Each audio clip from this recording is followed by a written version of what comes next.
Yan din ang sinabi niya noong 2021. Huwag ka tumakbong president. Kasi nanggaling na ako dyan, sabi niya, hindi siya madali na trabaho. Maawa ako sa iyo. He never said na run for president.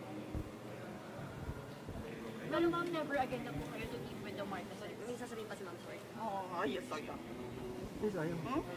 Pero ma'am, mga never again na to meet with the Marcos. Never again. Why, ma'am?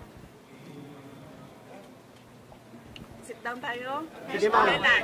Kailan niyo gusto ma'am?